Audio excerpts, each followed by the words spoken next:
Hey guys, how are you? Hey I'm good. Jeff, I love your background. It's great. Who made that? Cool. Hey, Joe. Who's that? Who's that in the corner? That's your Oh, old friend. do I got one? That's your old friend, Stingerling. There he is. Looking in the mirror. Excuse me. There she is. Let's gender her correctly. Yeah. But it's awesome to speak to you guys. I had to refresh and watch the movie again because I'd seen it before, but then the delay and move gets better every time. And I think I picked up on like more subtle homages throughout. I listed down what I got, so if I'm missing any, let me know. People keep asking me about the homages, and there's so many. I actually forgot that I did some. I'm like, oh yeah, there is an alien homage. I forget because I just do it so naturally. Yeah, I can't help it. As a filmmaker, you just homage without thinking about it. 'Em gonna guess Alien was a big inspiration for it. 100%. Uh, Harry Dean Stanton going here, kitty, kitty, kitty, kitty. 100% stolen from Alien. In fact, I've done that in two films. I did that in a film I made a few years ago called Necrotronic, but I wasn't happy with how it was done, so I had to redo a homage to get it right, and I feel like I got it right in this one. You nailed it. And then you also got the Predator in there. The "if it bleeds, we can kill it" line, but you didn't exactly steal it, but you sort of semi-quoted it. Yeah, no, no, and that was talked about a lot. I was like, that is the line for this moment, but I don't want to get sued. So let's change it just enough so that it homages without a lawsuit. Yeah. And then what I thought was really cool is, um, spoiler alert for anyone watching, the death scene in the segment just after the line also sort of resonated the death of Hudson in Aliens. I thought, what do you think? Um, I'm just trying to remember. Maybe, maybe. Maybe. I mean, I've seen Aliens Maybe. probably, I would say 70 times. So if I'm gonna steal from anything, it's gonna be Aliens. You could be right. Yeah. But it's fine if Kia doesn't remember because as long as you took it from that, if you took that from it, that's fine because then Kia can just like look like he's on top of it, even if he doesn't really remember. Yeah, I'll take it. That's a I'll nice take save it, there. Jeff. She saved you there. That's right. Well, that's the thing. You make a film and it's not yours anymore. So it can be whatever you like it to be. If you want it to be Hudson, it's Hudson. Yeah. And Exactly. then you got to take on like the cool sort of Ripley character. How was that? It was really cool. I'm so glad that I got to play Charlotte. She's wait, what? What? Wait, what one? Sigourney's character was. Oh, oopsies. My like I didn't get the reference. But yes, I'm Sigourney. I have watched Aliens. I should probably rewatch it, but I'm so happy that I got to play Charlotte, who's like Ripley, because I know Sigourney personally, and she's so nice, and she's so like badass in person, and it was so cool being able to play a character that she played and that she kind of is in real life too. And what Jeff, was the hardest? Alyla was able to actually call Sigourney Weaver up for like acting advice on how to act with a puppet. So that was one of my favorite directing moments was watching her call Sigourney Weaver and having Sigourney talk her through how best to react to a puppet that's like hissing in your face. Because we had a shot that I stole directly from Alien and Alien 3 more than anything. That thing where she's got the shaved head and she's up against the wall and the thing's like coming at her Yeah. and she's like, oh, reacting to this puppet. I was like, okay, Alyla, I'm basically copying that shot. And Alyla goes, well, if you're going to copy that shot, I may as well ring Sigourney. And I'm like, oh, you have the number? And yeah, she was actually able to ring her and get advice on that scene. Yeah. I think that's brilliant. She's just like, here, hold on till I ring Sigourney here, just till I see what's happening. That's unreal. Yeah, there's not too many people that can make that call. That was an exciting call to watch. He was What was so the hard, excited. I sent what a was the photo of hardest part for him you? to her, and he was like, Sorry, what was the hardest part for you? Sort of like having to react, sort of to, as he said that, a puppet. Like, Yeah. what scene for you was the most challenging? Because your character goes through every possible emotional roller coaster ride with this spider. I think that um my most challenging the most challenging part, I know my most challenging scene, I just said it in a different interview, but that scene was challenging not because of the acting side, almost because I was acting too much because I was acting in real life as Alyla. So for one of the scenes, I had to be jump scared. I had to go around a corner and the audience would get jump scared, but I had been hiding the puppet that I was jump scared from all day.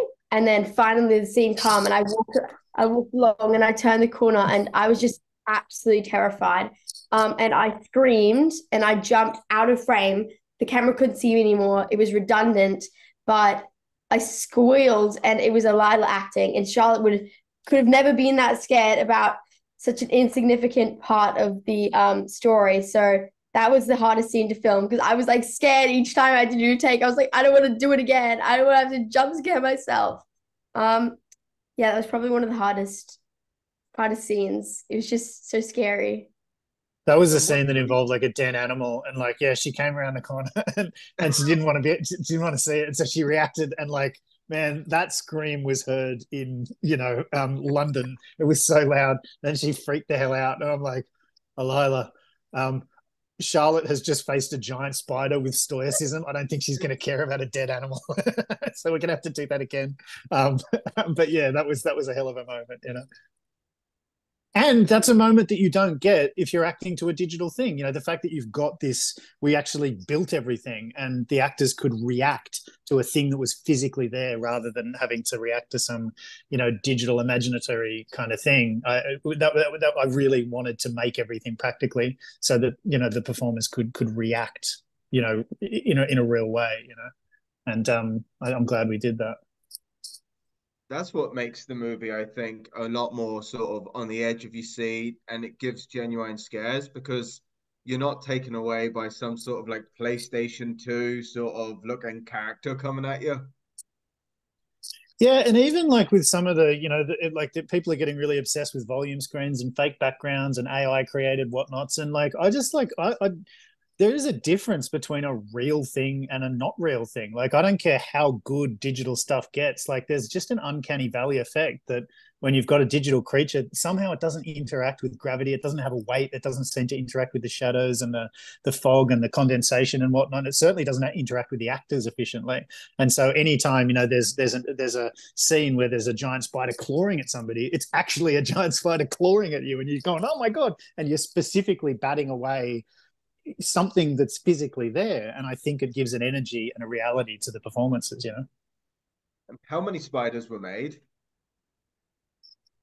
um well, One? we had a giant animatronic Weta created creature made by Richard Taylor, which it took, I think, 6 people to animate, two on each side doing four legs each, one on the butt shoving it backwards and forwards, and one with the remote control controlling the mouth and the mandibles, and the fangs and the amount of like venom that's dripping out of its mouth. Then we had I think we had just a spider head, a giant spider head that was made that could come in and like bite people and stuff.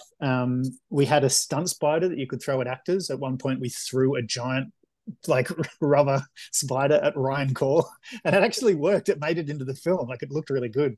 And then we had just various spider legs that like were just clawing at people. And so yeah, lots of different parts of the spider were made and utilized. That's unreal. Just throwing a spider around set. That sounds like fun. Well, It was. one of the producers suggested it. And we go, why don't we just chuck it at him? And I'm like, come on, man. Like, we're making a better movie than that. That's a B movie idea. And he goes, come on, just try it. And we threw the spider at Ryan. Even Ryan's like, really? You're just going to chuck it at me? And we're like, yeah, well, let's see what happens. And it actually worked really well. So some of those old B movie, old school methods still work to this day.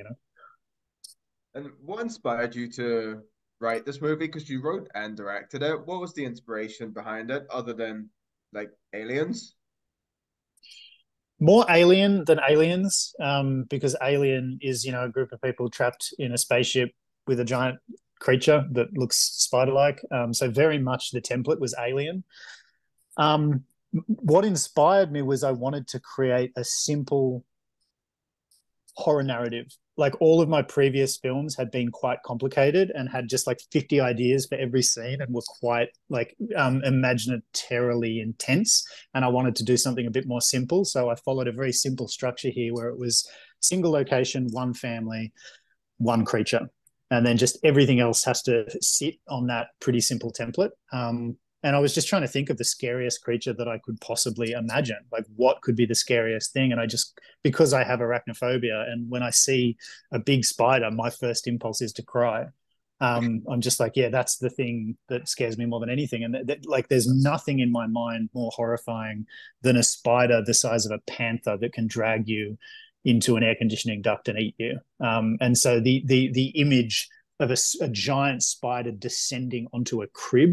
I just had a baby at the time, so I was just like, what could be worse than something trying to eat your baby, something like that. And it's just, that was the central image that made me kind of write the film, you know. And I wanted to work with Alyla Browne. Nice save there, big man. um Towards the end as well, I got some very high Terminator 1 vibes. They were there, right? Or am I just now just seeing every sort of classic 80s movie? Nah, they're there. I mean, especially in the I referenced that to our composer, Anna Drubich. I was like, have you seen Terminator? And she's like, who hasn't seen Terminator? I'm like, okay, dumb question. So there's like a clang bang thing, boom, ching, doom, doom, ching. And she's like, yes, I know what it is. Would you like a bit of that? And I'm like, yes, please. And so even in the score, it makes its way in that sort of clang bang kind of Terminator sound. Yeah, it's 100% there. And the garbage sort of dispensary thing is totally The T1. garbage compactor is a direct lift from the end of Terminator 1. Actually, that was my brother's idea. So I have two brothers, an older and a younger, and they read the original treatment. And my younger brother, his one note was like, I had originally electrocuted Sting. And he's like, don't electrocute it, crush it in a giant compactor. And I'm like, oh, yeah, that's a good idea. So he just gave me that idea. And then my older brother said, in the opening sequence, for the credit sequence, you should have the spider run through a doll's house. And I'm like, that is genius. I'm going to tell everybody that was my idea. And so, yeah, my brother's kind of helped on this one, you know. And Alyla, what attracted you to this movie? I saw the script and I met Kia, and it was just all way too exciting, and it was just so like the story is incredible, and it's not every day that such an incredible script gets made in Australia, and it's just I was just so excited, and it was even being filmed so close to my house, and I was like, there's literally no better thing that I could be doing right now, and I'm so happy that I worked with Kia and I worked with all my castmates, and that I got to be Charlotte, who's like a badass character, and um, I'm just really, really lucky to work on Sting and to be able to play with a massive spider. Because you don't do that every day. Like, there's not many roles where you get to play um, a character like Charlotte. See, while on set, did you guys speak about a possible sequel? Because it's quite open at the end to go another round, right? I remember I was trying to convince Kia to make a sequel. I was like throwing all these ideas at him about like massive planets sending off. Like I was thinking whole post-apocalyptic crazy. Um, yeah, so I definitely need there to be a sequel. And what about yourself? Yeah, every day she's coming at me and she's going post-apocalyptic and then on a distant planet and then we can have this and we can have flying. And I'm like, hey, buddy, I'll write the bloody scripts, all right? But no, her ideas are fantastic. Actually, Alyla Browne is like a really good writer. I read some of her stuff. She's always writing and drawing. It's so creative, and she's actually a really good writer. So maybe she will co-write it. But yeah, I've got an idea for Sting 2. It'll probably be called Children of Sting. And if Sting 1 is Alien, Sting 2 will be Aliens, and it'll be, Charlotte a few years later dealing with the trauma of the first film, being forced back into a situation with not just one spider, but multiple spiders. So just like the template of Aliens, really. But I've got I've got the whole thing written out, and I just cannot wait. I hope somebody gives me the money to make it, because it'd be fun to do that with Alyla again, I want to work. I want to work on Sing 2. We got to do it, Kia. We've got to do it. There is no Sting 2 without you. That'd be like trying to make Aliens without Sigourney Weaver, I would love to do it. I cannot wait. We wouldn't have Fingers a script. crossed. Yeah.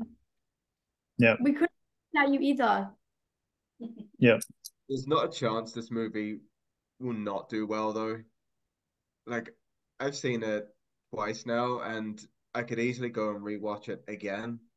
It's brilliant. So if it doesn't make its money back plus some, I will be hugely shocked. You never know though. Like, have you ever seen John Carpenter's The Thing? Yeah. That didn't do well, and that blows my mind. It's like a perfect film. But I hope you're right, man. Like, I really do think we made like a really decent horror film. And one of the things I wanted to really try and do was, like, I keep seeing these like really slick like A24 and Blumhouse films come out, and just those guys know how to make horror. And it's just that they make such beautiful, everybody says elevated horror, which doesn't really mean anything. All it means is, like, you made a good film. Like, it's just well made. It's a well made film. That's all elevated horror means. But yeah, I really wanted to try and make something that felt like it could live in the Blumhouse world or the A24 world. And I think we did it. Like, you even just look at the poster and you're like, this film looks like it should do well, but you just never know, man. You just got to cross your fingers, do your best, and hope that it connects with audiences, And it's actually good to have a scary creature feature back, because recent creature feature, without like slamming on anyone, like, recent creature features haven't really been scary, or the CGI takes you out of it. Whereas this, being a spider, it puts the shits in you being a spider. Because, like you said, I don't like spiders either. So that's what drew me to this. I was like, do you know what? I'm gonna go face my fears. And yeah, no, I see a spider. I'm like, that thing could grow to be a monster. We need to get it out. Yeah, I hate them. They look like aliens to me. They don't look like they're born on Earth. I'm like, you guys shouldn't, like, the shape of them looks wrong. Nothing should have 8 legs. That's too many legs. But then you got weird people like Alyla who are like, no, they're cute. And I'm like, cute? How? You see, like spiders, No, wouldn't be for me. I have 3 kids, and if they see a big spider, they're like, Daddy, go get that spider. And I'm like, can it not just be like Mike maybe Tyson in the mummy can bathroom? deal with that. I actually get my wife to take the spiders out of the house. I'm such a big baby.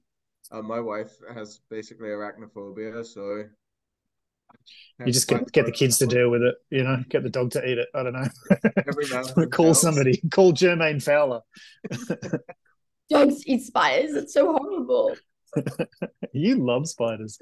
Alyla actually kept jumping spiders and stuff. Like, she was showing me pictures of a pet jumping spider, and I'm like, oh yeah, it's cute, but get it away from me. Yeah, you This don't role like. was perfect. No, I don't even like the jumping ones, and they do have cute faces. Like, I mean, you wouldn't want to have tea with them, but they do look cute. But I'm like, no, they got 8 legs, like, and fangs. Like, that is an untrustworthy thing. They don't crawl like Sting. They're just like I can tell by the movement. If I see something on the ground moving, I can tell that it's a jumping spider or not. Yeah. That's impressive. They all look the Well, same to me. even the concept of a jumping spider fills me with dread. I don't like it. Jump the spider and they can jump like this far. So then you put your hand here and it goes. Phew. It's so cute. Okay, we're having jumping spiders instinct too, 100%.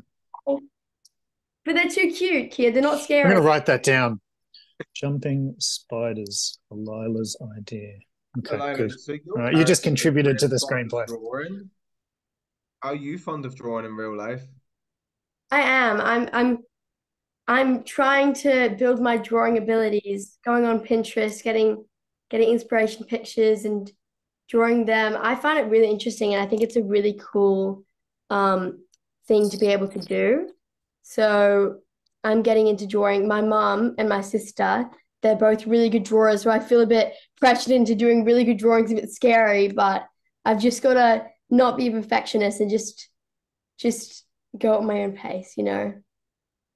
Did you have a hand in doing any of the like comic work that we see throughout the movie? I didn't, but Kia's stepdaughter did, and it was incredible. Like the fangirl, like, oh my God. Like Kia, hello? Yeah, all the fangirl stuff was done by my daughter, Crazy. EJ, and yeah, she's super talented, and she can Someone. write, and she's crazy talented. But actually, a lot some of your pictures did get into the film, Alyla. Like you were Oh, drawing stuff. There's a point. I think it's the bit where you're listening to the documentary and it's telling you about how spiders eat people alive. The drawings on that paper are actually your drawings. yeah, I remember And yeah, I drew a knife. I drew a knife. I'm not sure if it got into the film, but like it might have been when I like turned my head, you know, that shot. It might not have been, but I was on the desk and I drew a knife and it was pretty fun. I like drawing knives. There. this is why I cast her. She's like, I like drawing knives. I'm like, she's the girl. Nice. She's Charlotte. That's my kind of kid, man. I like drawing knives too, Alyla. Do you Fun. plan to maybe get Yeah. a trilogy out of this if possible? Well, I mean, sure. I'll direct as many giant spider movies as you want, man. I'll do a quadrilogy. It can be my avatar. I'll be doing Sting 7 when I'm 58. You need to get a side movie going as well, so then you can have Sting versus then whatever your side movie is. And in the musical, Sting-a-ling ding. Um, Sting and the Police. it's endlessly rippable. There's so many possibilities. Yeah. Yeah. And then, you can actually get the real Sting to do the soundtrack at some point, so you have Roxanne in there. It'll be perfect. Yeah. What more You've could we spent want? Well, good enough. I mean, George Miller's spent his entire life doing Mad Max. I could spend my whole life on giant spiders. I'd be happy to do that. he had a before life. He was a doctor and he only like converted to being a director. Like, I'm not sure when, but it's crazy. Like how like the first part of his life wasn't at all into filmmaking. I think that's cool. Oh, I didn't actually know Well, that. one of the reasons he did Mad Max is because of his experiences as a doctor on an ambulance cleaning like highway deaths up. Like he'd go and he'd see these horrible car crashes and he wrote a film around it. But anyway, I mean, let's not waste our time talking about Mad Max. Although I would like to do that. I could talk about Mad Max for like hours. He's one of my heroes, George Miller. Same. I don't suppose you have Mel Gibson on speed dial as well, do you? No, sadly, I I have I guess I could call up George at any given moment because I'm looking to write a post-apocalyptic script and I'm hoping to get some advice from him because it's a bit overwhelming or even from Kia. I need help. It's a bit overwhelming just trying to type it all out. Like the action, the parts that between the lines, like I don't know how to word it. So it's like it's not first person, obviously, but like it's all very action based in how you write and stuff. Yeah, I I've can got help to you with that. I'd say yeah. George could probably help you with that too. Like Alyla literally has George on speed dial, Jeff. Alyla played the young Furiosa, so she knows George Miller very well. That's in the new Mad Max movie, isn't it? Yeah. Yes. Unreal. Yeah. As It's much me. as I would love to ask you about that, we are not here to talk Mad Max, which is something as well. I could talk Mad Max for days, but I'm excited to that Well, Sting though. there was crossover though, because like I was talking to Alyla and her mom and stuff, and just going, well, there might be some tricky stunts and stuff, and I just want you to feel safe.